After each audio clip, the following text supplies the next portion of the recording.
Today I'm with Venji Bobovnikov, who is from Russia and lives in the United States and is a student here in Massachusetts at Boston University. And you're studying filmmaking, I believe. Yep, that's right. Film and philosophy. I'm double majoring, so. Oh, amazing. Fantastic. Thank you. So, thank you very much for being in today's conversation. And I wanted to talk to you about your experiences of having moved to the US specifically, and just draw on your varying experiences and what's going on for you Mhm, in your life at this time. mhm. Okay, good. Thank you. So, how long have you been in the States now? I have fully moved in, I believe it was February 2021. After completing grades 1 through 11, just at my public correction school, I decided it was beneficial for me to take a gap year. I thought I was still a little young to enroll in college fully quite yet. So I did a year of high school in America. It was actually here in Massachusetts in a town called Natick. And I believe the first semester was fully remote because of all the COVID regulations, and then second semester I got there and lived on campus. And so that was, yeah, I believe that was February 2021, and since then I've been stationed here in Boston. That has been my sort of home for the last, what has it been, three years now. Mm.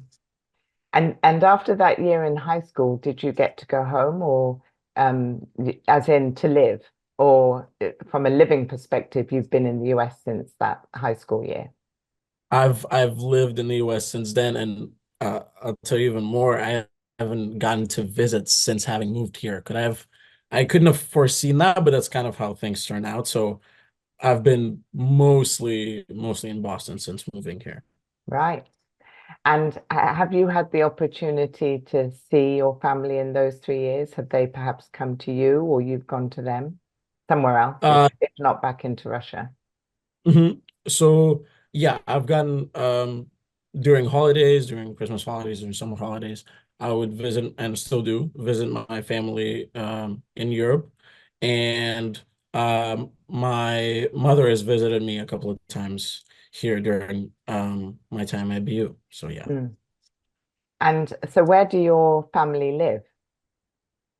My family currently resides in Germany. So yeah. Okay, good. So your second home, so to speak, right now is Germany. And and when did they move to Germany? Was that a long time ago or was that in recent years? I want to say it happened a little before I moved to the Mm, US. mm. Yeah. So And so everybody moved, kind of thing. everybody moved. Yeah. Yeah. Yeah. Correct. Yeah, interesting. Now that I'm impressed with that because when I went to college, um, Mhm. and I moved away from my hometown to London, and then from London I went to China when I was 18, and I lived there for on and off for 3 years. But I always could go home, and when I went home, everything was familiar. And I remember being a little bit derailed because my family had moved house and our family dog had died. So there were changes, but essentially those changes were within a situation that was everything I knew. So Mhm. how does it feel having moved somewhere new, and then when you have a break, a holiday, you go Mhm. somewhere that is new? How has that been, not having that kind of bedrock of what you knew to be home? Well, that's a great question. And here's where I want to give my family a lot of credit is not even despite not really having as solid as a bedrock as we would when we lived back in Russia, they're masterfully creating an impression that there is such a bedrock, and they've been an absolute, I would say, champs about convincing my brother and I and themselves that this bedrock is fully solid and existent. And I think so. I want to give my family credit there, despite not having a kind of permanent bedrock, as you said. I really like that word. They're very good about making it seem like we do. So it never, the reality of the situation is as such that there isn't one, but it has never really felt like that. And Okay. um, and really, I remember one of my guests saying that home is. We had a conversation where we kind of related home to being where our people are. So I suppose in many ways that's what your parents have created. Home is where they are. Um, Mhm. It's that's a particularly interesting question. Something that I was forced to reevaluate having moved is um my family moved, and then shortly after my brother moved for work, and most of my uh classmates who I was friends with ended up moving. So at that point it was like, okay, so what are the prerequisites to make up a place that you call a home? And sort of, I was forced to reevaluate that a little bit. It's definitely not, I arrived at the conclusion that it's definitely not the land that your home sits on, but it's in fact, and this is quite an obvious conclusion, but it's in fact the people that are present there. So, yeah, it kind of messed a little bit with my perception of home. Of course, if asked where my home is, I will say Russia. And if the situation remains as such as it is right now, for the next, I don't know, 10 years, I'll still say Russia 10 times out of 10. But yeah, yeah. So that's kind of how I had to reevaluate thinking of home and what that means to me. mm, So yeah. mm, thank you. And are you feeling settled here in the States? Another great question. As insofar as I'm here and can continue going to school, yes. So if I choose to ignore the my ability to be here after the fact, yes, I feel settled in the States, all right. But kind of confronting the situation head on and realizing that I'll have to go back shortly after graduation gets in the way of this illusion. So I'm settled only insofar as I get to be. Yeah, Um, that's what I'd say. Yes. But otherwise I feel perfectly settled except for that one rather big nuance. Yes. yeah. And Yeah. it is a big nuance. It never goes away. I think when you're an international person living in a foreign country, unless you've got the permanent, we don't have the right to stay here permanently.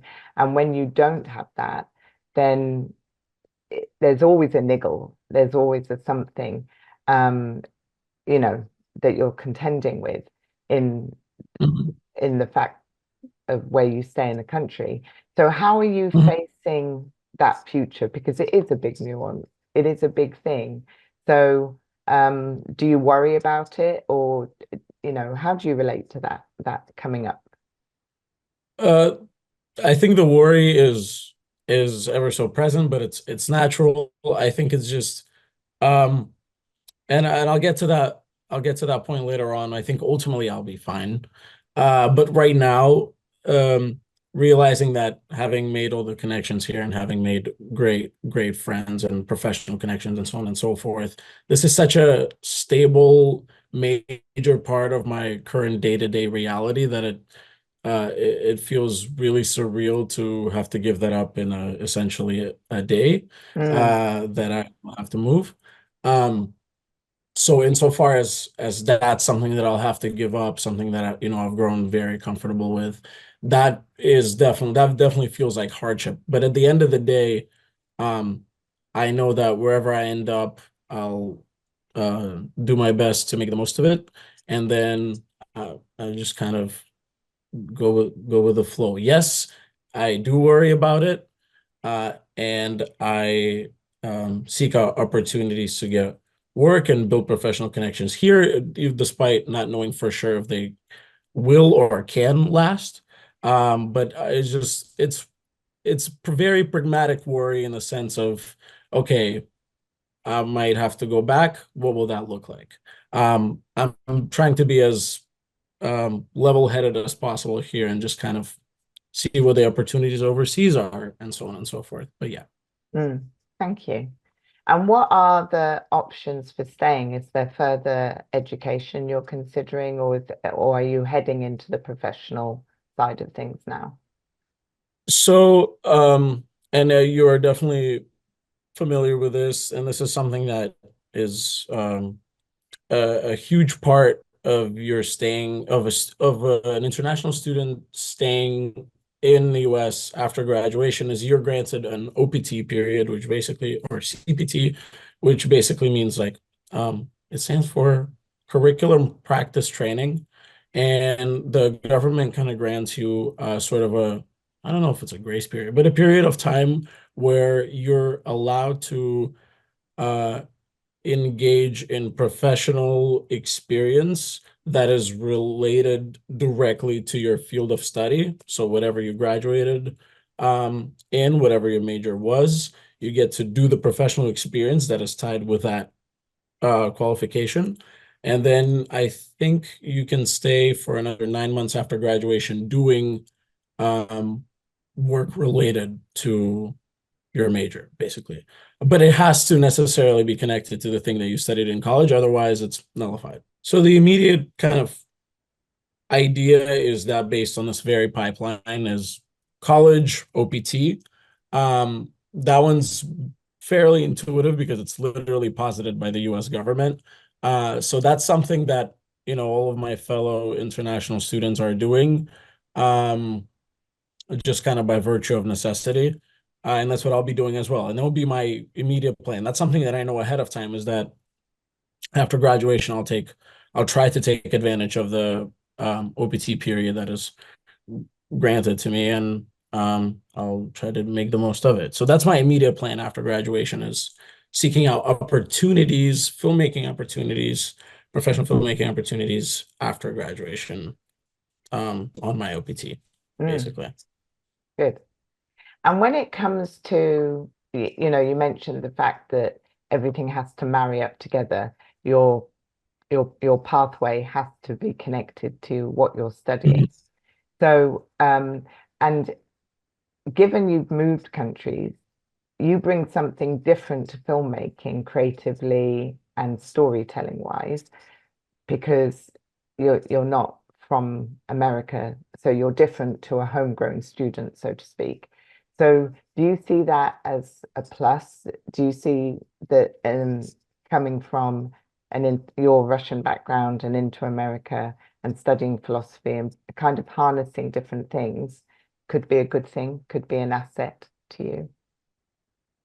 I think for sure, um, albeit it's hard to make a better if I could convince an entity that's responsible for sort of laws around migration and professional migration specifically, if I were I to bring up this argument to compel them to let me stay, uh, maybe, but I don't know how convincing it would be because insofar as uniqueness is concerned, every this is a rather, you know, basic thing to say, but everyone is an individual value bearer, a unique value bearer. So everyone is as entitled to this status as I am being international. It doesn't make me any more unique, especially in the heavily globalized world we live in.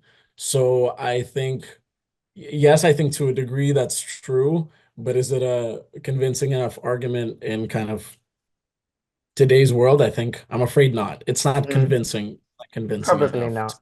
No. Probably not. But I totally see where you're coming from. It's flattering to hear that, but I have to be realistic here and say that it's probably not. It doesn't have as much weight. Mm, exactly. So, what is it you like about filmmaking, and does philosophy tie into filmmaking? Certainly, it certainly does. Wait, let me answer the first part of your question first. What do I like about filmmaking? Well, um, the teamwork part of it is definitely one of my favorite aspects about it. I've never viewed myself as a individual player, and I've never thrived in these kinds of situations because I mean, I've tried out various sports, and the one I ended up ultimately sticking with, for example, is basketball, and it's the first team sport I really ever tried. And it's kind of telling um, of the kind of person I am. I thrive better in a team. And when I force myself to look into what that says about me, often I'm worried. I'm like, oh, does that mean I like to relay responsibility onto other people? And maybe part of it is true, but also I've tried to look at it from another side, and it also speaks to I'm willing to let other people put some of their responsibility on me. And I think in a in a good professional environment, that ends up being a very healthy codependency. And I believe there's nothing more uniting and empowering than having that.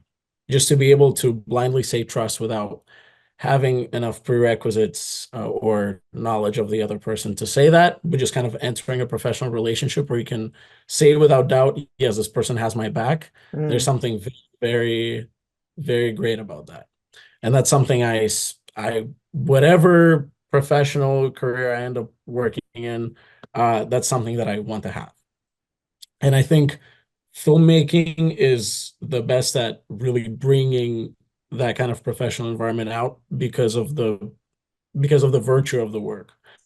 Oftentimes it's long hours. It's never not a tight schedule, and you're never not behind the set schedule. So you're always relying on others, and others are always relying on you. And I think I've already explained my affinity for that kind of professional um, environment. So yeah, that's something that I love about film. But then, if I were to list all the other aspects, they would mostly kind of come up against my creative, sensible preferences, if you will. And those are rather hard to unpack. I like film. I like the image married with sound. I love watching film. It's definitely my favorite medium. So that's kind of a more obvious answer to that question. And then the second part of your question was, does philosophy tie into film? I'm sure to a degree it does. I have not figured out a distinct, kind of a pronounced pipeline of how that works. I never go about it in a way where I find a philosopher I like and then I extract an idea or two of theirs and then I implement that into a film. That has never worked for me that way. And there are certain filmmakers and other filmmakers that I know that's their kind of workflow is they find a literal philosophical idea and then they have characters represent part of it, aspects of it, and so on and so forth. And then the marriage of all these characters, the kind of um, expounds that idea on film. That's not how I work. I like to my filmmaking is way more instinctive than that, and is way more off the cuff. I can never go, oh, here's a philosophical idea I like. I'll make a movie that's directly extrapolating everything that's in it and putting that into image and sound. That's not how I work, but I'm sure, being someone who's passionate about philosophy, it informs a lot of my sensibilities and um yeah, definitely, without a doubt. But how exactly that happens, I don't know, but I'm mm. sure it does. Sometimes, when I look at my own life, there are things that might have happened or something someone said that I can kind of draw on. And I wonder if there's experiences or guidances or something that or values that are instilled in you that you feel really kind of support you and empower you in your life in Mhm. America. I um I understand your question maybe a little literally, like what guidance have I been given that prompted me to come to the US and kind of seek out education here. So that's how I'll take it. And I will say that the better or the best guidance I've received about it is from a person who, you know, has arguably most influence of me out of everyone who I've ever interacted with, and that's my older brother, Mark. And I remember I at this point I was like what, 15, and I had been entertaining the idea of going to film school for long enough, and I was very set on that. And US is known for having much better film schools than pretty much anywhere else. Well, that's I guess I'm not as well informed on other, film schools outside the US, but that's kind of the idea. That was kind of the advertised reality. And so that's kind of the dream. But naturally, I was a little bit hesitated about doing that because of, many um, many things that come with moving to the US as an international student, such as being away from your home, such as not really knowing what to expect, and so on and so forth. But I was 15, and I remember he pulled me aside and he said, um, if you want to do it, you absolutely should, because knowing you, you will regret not having tried. Um, and I thought that was absolutely, absolutely, absolutely true. And what added on to those words, I don't want to speak on his behalf, but he had long been interested, in a filmmaking career himself. He wanted to become a cinematographer. He was very interested in photography, digital and film. And he had entertained the idea of going to film school in the US for a while. Ultimately, decided to settle for a different career in history. Specifically, he became a Middle Eastern historian, with an emphasis on Arabic countries in the Northern Africa. Um, but that's I noticed maybe a little bit that he saw that the passion that I had for film is unfortunately cannot be substituted with a passion for something else.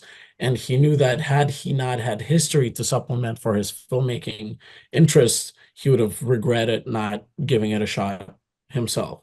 So his guidance kind of set me up for I just needed a little bit of push to. I knew my parents, it wasn't ever explicitly said out loud, but I knew my parents were more than willing to support my decision to study abroad. And really the ultimate decision hinged on whether or not I was ready. And I felt like I was, but I still was, quite hesitant naturally. And I just needed that little push from him. And to hear that from him at the time was huge, because I take after him a lot and I look up to him. So for him to have said that right there and then, was very, very timely. Mm, I think he knew it, and I think that was the push that he gave. And also, again, I don't want to speak on his behalf, and maybe that's and that's a revealing of his kind of sensibilities, but um, uh, he still has that passion for a film that he has had, and I'm sure it hasn't completely dwindled away. Um, as I know he's an avid film watcher, and loves to read on film and watches a lot of film to this day. Is part of it is maybe he's vicariously living out that the remainder of his film dream through me, and those, he's never explicitly admitted to it being that, but I feel like maybe implicitly there's a little bit of that in his kind of pushing for me to seek out film education abroad. And I'm very grateful. I'm very grateful for that. Yeah. mm. He sounds like a very I have a very close relationship with my sister. So she's younger than I am, but I can relate to what you're saying because my sister's given me very sage advice over the years. Her Mhm. earliest advice was when she was 12 and I was 17 actually. And she said to me, you do everything expecting a thank you. You'll do anything for anybody, but you always expect a thank you. And she Mhm. said, you need to do everything and not expect the thank you. Go ahead and carry on doing what you do, but don't expect the Mhm. thank you. And that was, eh, she was 12. It was a complete epiphany of a lesson. And I've carried that with me ever since. That's If I heard that kind of insight from a 12-year-old, I would have fainted. That's actually fully unprecedented. That's awesome. That's awesome. And it's I feel like even as a child, the insights that you have about your sibling is unmatched. Not Mm. even not even by a very well-versed adult. That's really the first time I've ever caught myself being insightful about a person was in regards to my brother, and I'm sure it was the same for him. Because you really know each other on a much deeper level. So I've definitely had those kinds of moments with my brother outside of that situation. It's really fun to hear that, especially as an older sister, to have your 12-year-old younger sister come up to you and say this very revealing kind of vulnerable thing about you must have been kind of like, you know, disarming. Now that we're talking about siblings and things like that, you obviously don't get to see your brother all the time. So how do you juggle that relationship with the distance, being in different countries? Right. Um, so the kind of communication I keep with my family is, I don't want to say daily, but almost daily. We talk very, very often. And this is kind of the expectations they've put on me, and this is something I've come to expect of them. This is the way we've done it ever since I moved. This was never talked through. There was never a sit down and we're going to talk on this, and that day. It's just I moved, and then that's the communication we immediately established. And if you're not calling for a week, that's weird, and Mm, that's not appreciated. So that rarely ever happens. With my brother, however, it's a little different because as a brother, he's maybe not, we can't be authorized to put that kind of expectation on each other, but we don't really need that. Um, we, I'm going to speak for myself here. I am absolutely awful at keeping communication with people over distance. If I'm not required to do it, if I'm not obliged, I will, I don't have any discipline about it. Um, and oftentimes I'll get a free, and a free 1 hour window, and I'll have like a list of names that I'll need to call, and I'll get so overwhelmed that I end up ditching this project altogether. And then, I have some friends that are, that make fun of me for this kind of tendency. But yeah, I'm not very good at keeping communication over distance over time. And it sucks when people expect you to be on top of it all the time. But my brother is similar to me in that regard. So we are both not very keen communicators over distance. So we don't expect one another to be that towards each other. And whenever we call, which is, I mean, the frequency changes over time. It's been more regular recently as we're now planning how, when, and where we're going to see each other this upcoming August. Um, but it could be like once a month. And oftentimes when you don't speak for someone for a month or longer, there's that buffer time of awkwardness and uncomfortability that you have to get over to then just keep talking how you would normally. And I just never have that with my brother. That's the one person that I could go a month without speaking and it will not be awkward for a second. And we're both aware of that. It's precisely because we don't put that expectation um, on each other to keep up with each other all the time, which makes it so much more free to, which makes it so much more free to talk um, once we do end up calling. So there's no pressure there, and every time we call, it's 4 hours on end, and it's great. So there's no discipline there, but um, that doesn't make it any worse. absolutely. Thank Yeah, you. of course. And talking about expectations, I was thinking about the fact that, it was your idea. You're saying that you were the one who wanted to study abroad and you had your parental support and you definitely had your brother's encouragement. Um, Mhm. so some young people may have the desire to do exactly what you did, but not have that support, not have that understanding of why somebody would want to go and live in another country to pursue their studies. So, what would you say to parents of students who have the same like mind as you, wanting to study abroad, but maybe the parents don't relate in the same way?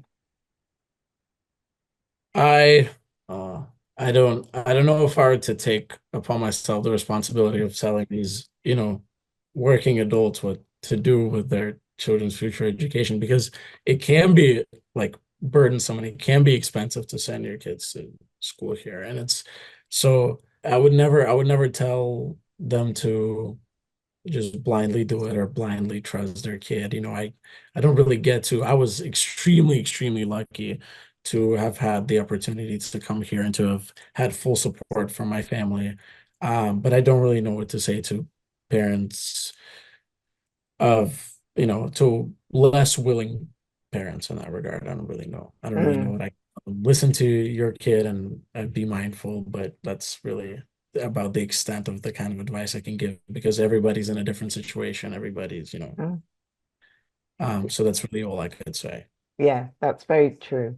And also, I wasn't really thinking of the financial considerations, which are enormous to study in this country. Mhm. I was more thinking of the y- because I didn't have it either. When I went to live in China, um, my father had moved away as a young man, so he couldn't possibly be the one to go, I don't want you to go and live in China.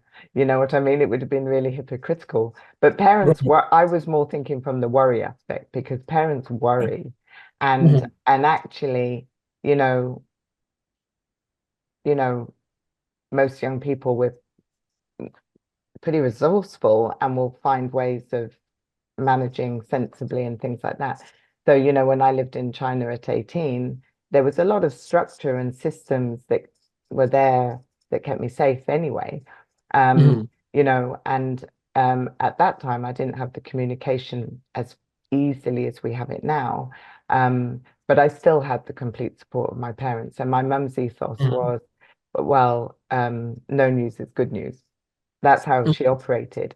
Because she Yeah, used to say she'd be more nervous if we were local going out at night sure. because she was the one who was responsible. She was at home and would need to respond if one of us didn't come home.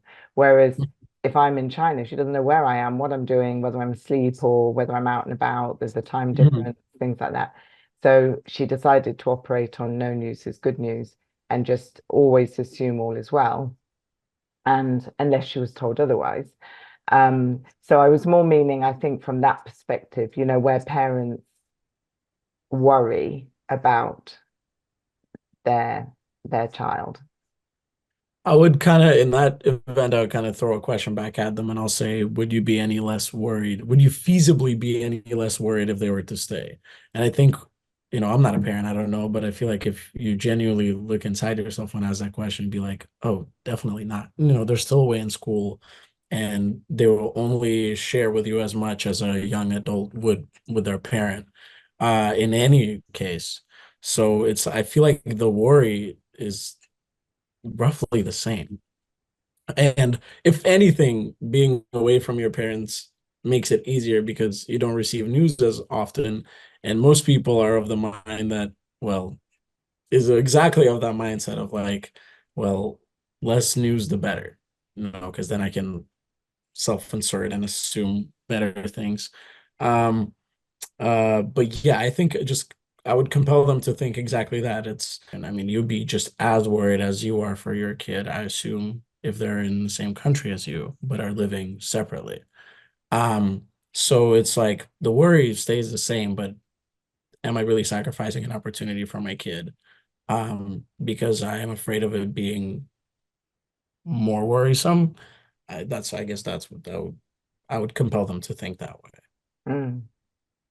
And Yeah. thank you. And when you look back, you're talking now about inherent in what you're saying is talking about the opportunities that can arise from, taking advantage of an opportunity like you did to study abroad.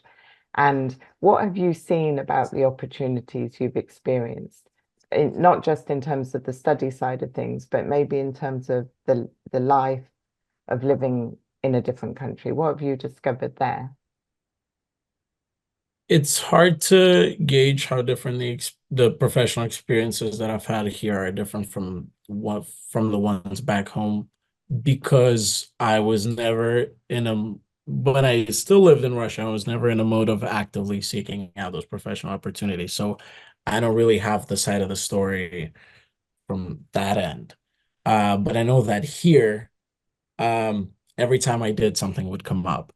Like even during the summer in Boston, where most of the studios are empty for days on end. Many of the, I mean, like the big sound stages don't really have that much business. There would be like students staying back after whatever another year of college or graduation, um, that would offer crew positions all the time. So it's really about. It would probably be the same back home if I went to film school back home. It would probably be like I'd meet all these other like-minded people and they would naturally need crew for their films.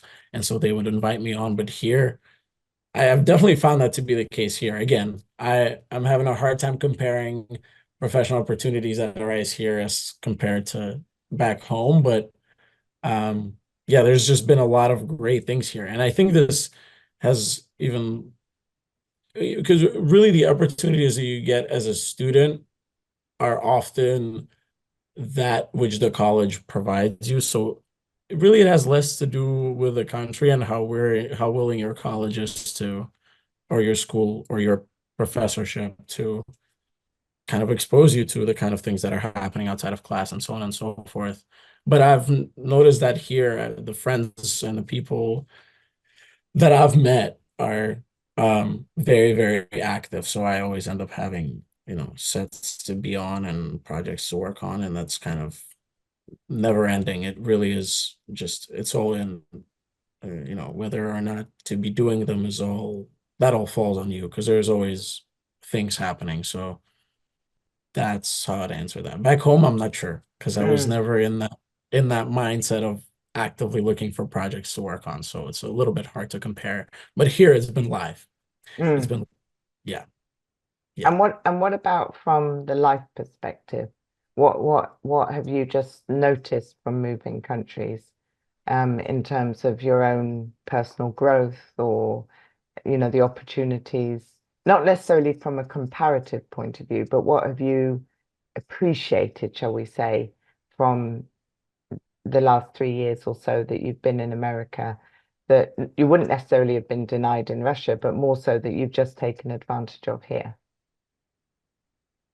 I think the very fact of being away from my family is pretty huge because as long as I can remember, my family's always been there, like Mm, in the same room as me. Um, so I would go on a whim and say I was pretty sheltered for most of my life. And that's the kind of, I wasn't forced into it. That's kind of the life I was comfortable with. I wouldn't really go out that much. I wouldn't really, hang out outside of school after classes that much. Fairly sheltered daily life. And I never really saw outside of it. And having moved here, naturally, you're pushed to go beyond that limit, go beyond that extent, and um, just by virtue of living alone. Otherwise, if you're sheltered and are away from your family and don't have any friends yet, it's insurmountable boredom that is just. And I phased that a little bit my first semester of college, and I wasn't particularly outgoing, and I was still missing home. So that resulted in just the kind of boredom that I had never faced before and the kind of isolation that I was unfamiliar with. So it wasn't all romantic. It was like, I something interesting needs to happen now, or this is not sustainable whatsoever. So, it wasn't pretty. It was just like, I have to get myself out there. And then, well, I just met all of these filmmaking people. Where would they be? Oh, they're probably on set. So I guess I need to get on set. Um, it was that kind of, it's that kind of thing. Yeah. Just being away from your family naturally puts you in the position where if you don't find something, it's going to be just excruciating. mm. Yeah, just necessity. Yeah, necessity, literally. Yeah. Yeah. So, as someone who has moved countries and has broken through the boredom and so on, what would you say are important tips or pointers that you would give to other students who are looking to travel internationally to, maybe support them or have them avoid going through some of the slumps? I say this is more just a personable quality than it is everything else. And I'm sure this is a helpful tip wherever you are, but when you just moved, it's easy to feel a little bit other.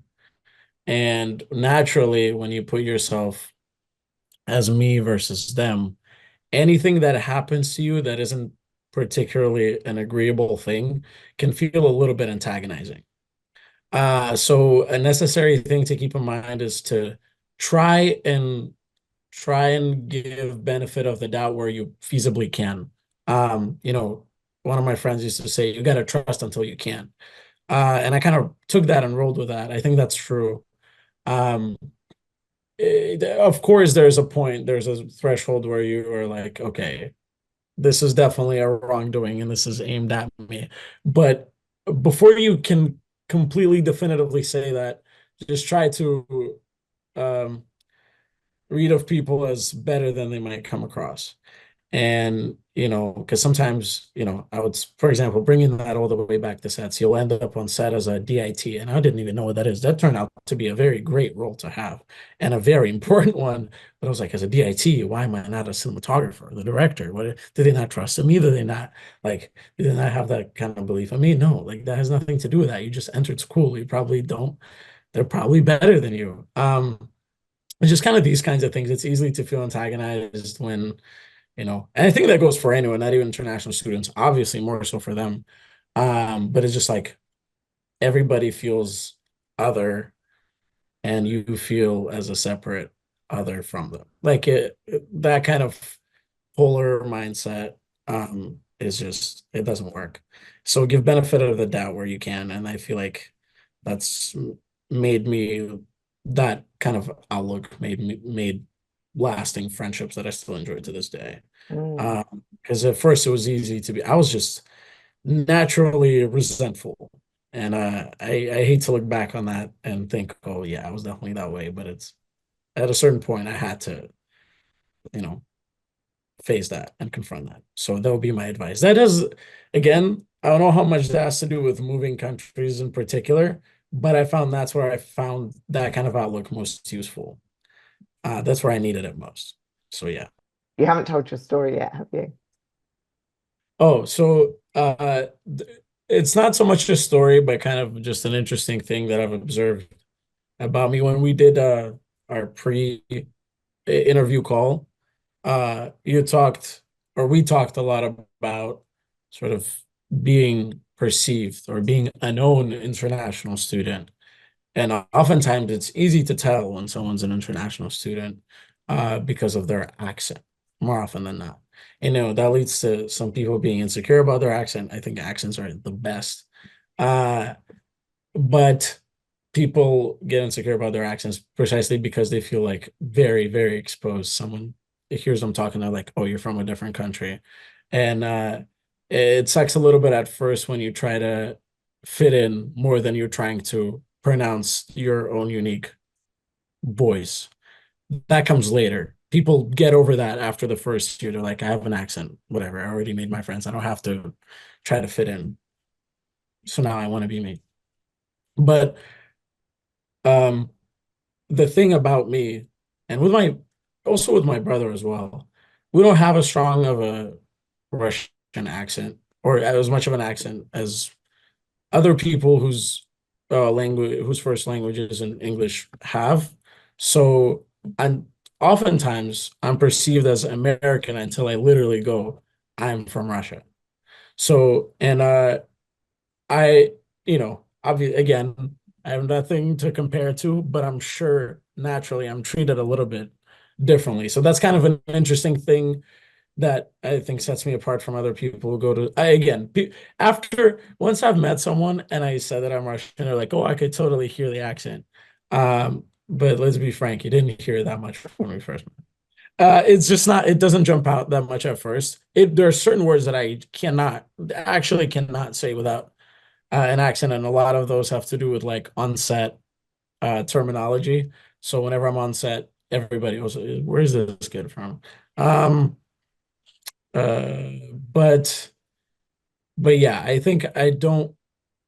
I bet I'm treated differently as a result of not having that strong of an accent as other international students do. So I don't get as full a scope of international student experience because of that.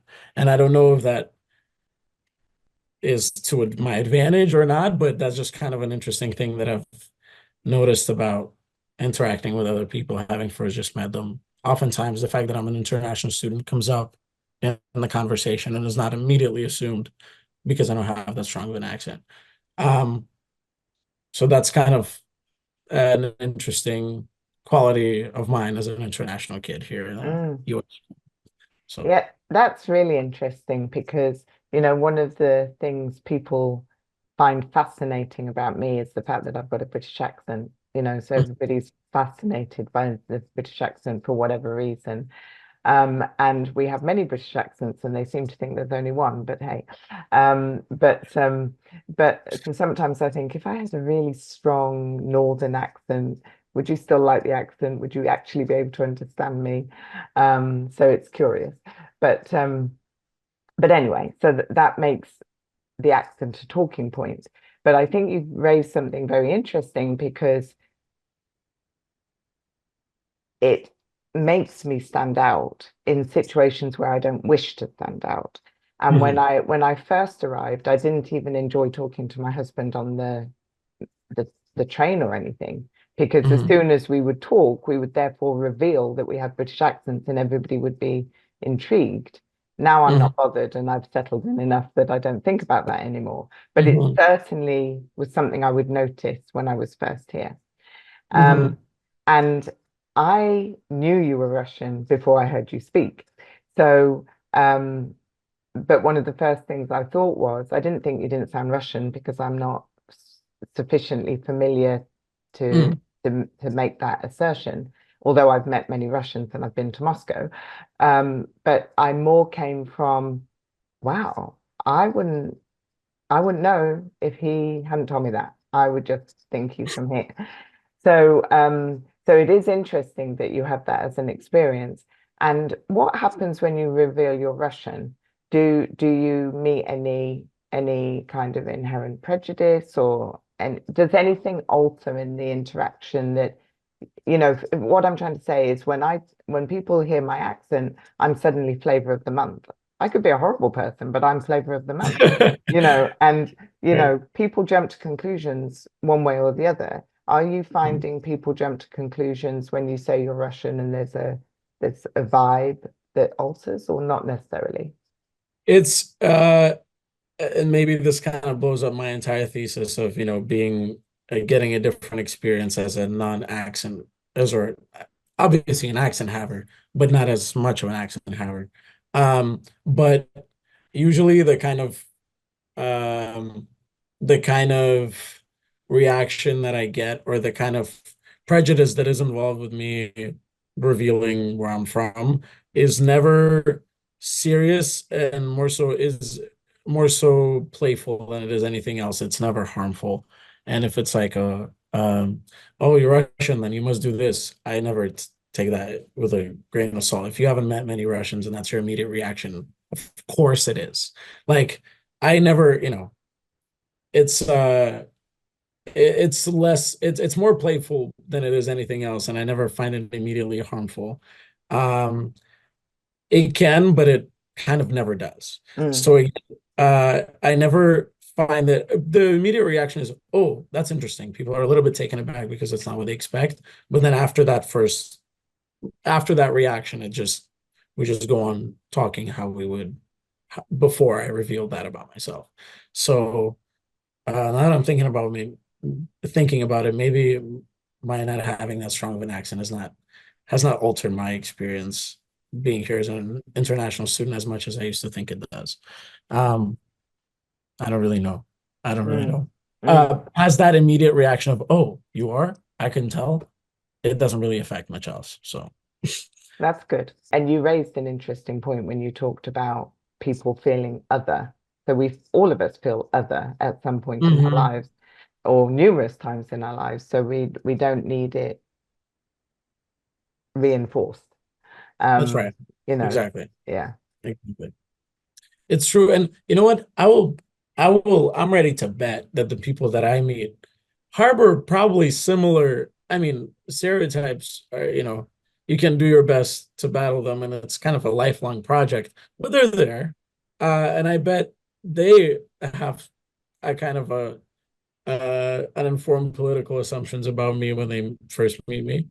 Um, but I think most people I meet in university are mature and tactful enough to not immediately spew them out once I reveal that I'm Russian, kind Mhm. of thing.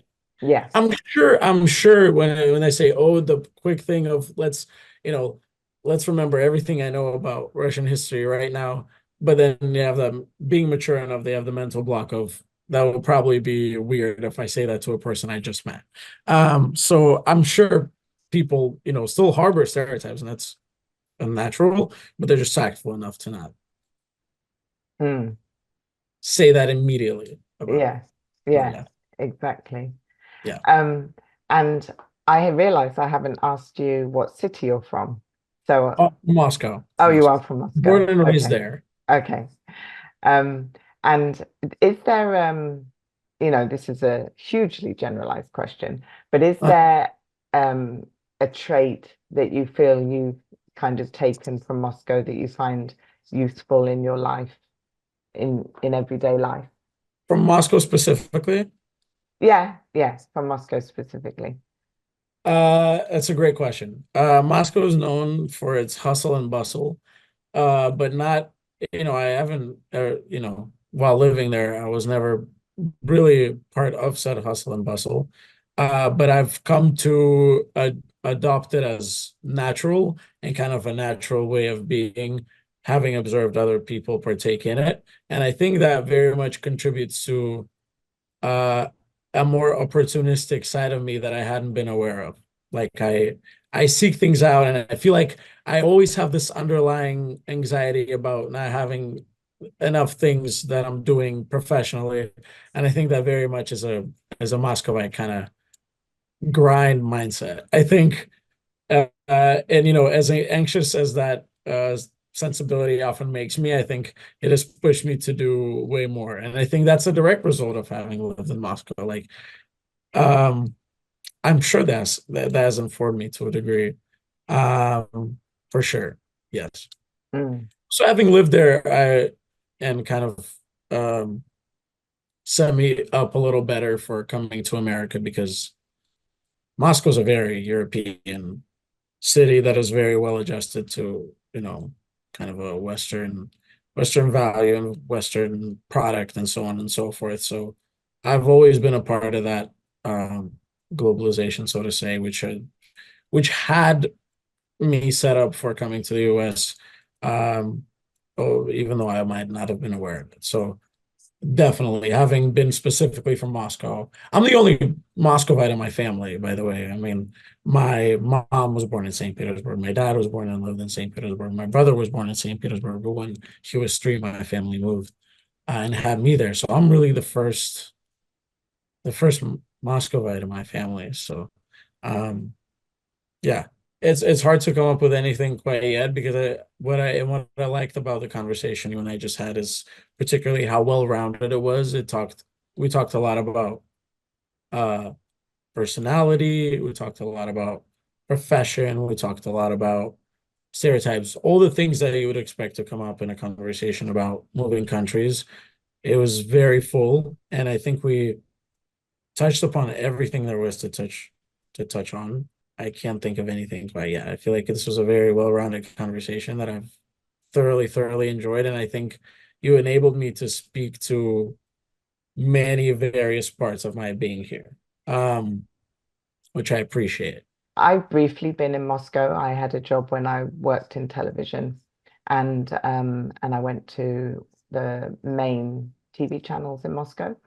And Mhm. I was there briefly, but I was shown very briefly, maybe a couple of days, you know. What year was it? When was it? Yeah. It would have been either in the very late 90s or turn of the century, turn of the century. God, that sounds really weird. Very But interesting but time but to have come to Moscow as a foreigner. That's a very interesting time to have been there. But yeah, sorry, proceed with your question. no, no, I'm now intrigued by that. Why would you say that? Um, it was just a particularly sensitive time where kind of the authority in place had been mistrusted and there is new power which everyone's kind of suspicious of, and there's just a lot there's a is the 90s in general were just kind of a period of uncertainty and it just permanent state of upheaval. But yeah, that must have been an interesting time to come in, and it's essentially chaos. Um, Oftentimes, maybe as a foreigner, you were walk through the channels where you don't necessarily see that. But yeah, this must have been an interesting. That's why I say it. Mm. It was just a rather chaotic time I as think well.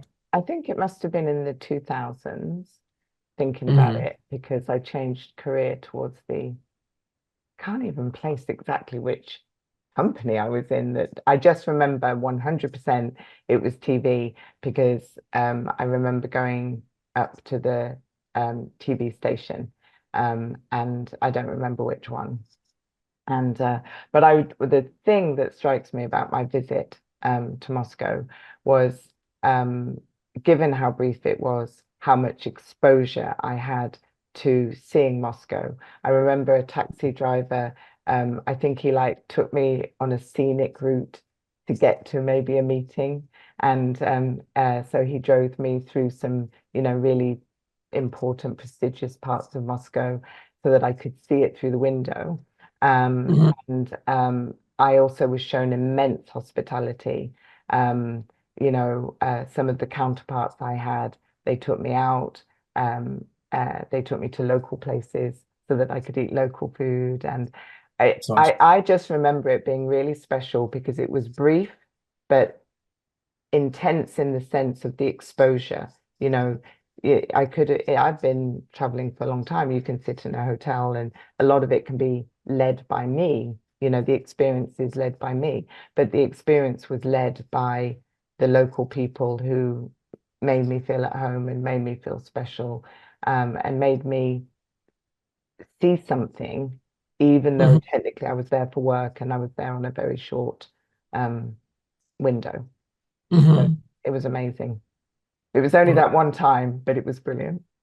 all I can say is thank you for these kind words. I'm sure it was a very hospitable time. I have absolutely no doubt about that. And I think, you know, that extends, I am sure, to other cities, but that's awesome. That's awesome. I'm glad to hear it. A great time. Yeah, when you put it like that, given I've traveled for work to a lot of cities, a lot of times you're independent, and obviously you're shown hospitality when you go to the restaurant, or you meet a colleague and they look after you and things like that. But this was a little bit above and beyond. It was Mm, I can't remember all the details, but I just remember feeling very taken care of. I think they took me to my back to where I was staying. Um, there was two people, I remember that, a man and a woman, and they took me back to where I was staying. And there was a sense of friendship, in a very short period of time. And obviously I don't know them now, but when you think of all the number of potential clients I've met, it's interesting that they still stand out. So hmm. yeah, That's yeah, awesome. yeah. So Cool. yeah, it was a good time. Thank you for saying that. You're welcome. And I would like to thank you very much, for being on the podcast and for all your conversation and insights. I hear the philosopher in you. Thank you very much. Thank you. Thank you. Thank you so much for very interested questioning. You ended up exercising knowledge or kind of intuition from me that I hadn't been aware of, and I always think that that's a product of a good set of questions. It's kind of, a method of I'm going to invoke a philosophical thing here, a method of Yelenko's, where just by asking a question, you inform the other person. And I think I felt informed by means of your questioning, and I only think a genuine kind of interest can spark up such knowledge about yourself, and I think that's an objectively good thing. I think that's a Mm, moral thing, and I really appreciate your actually being there for what I had to say, and I very much felt that. So thank you.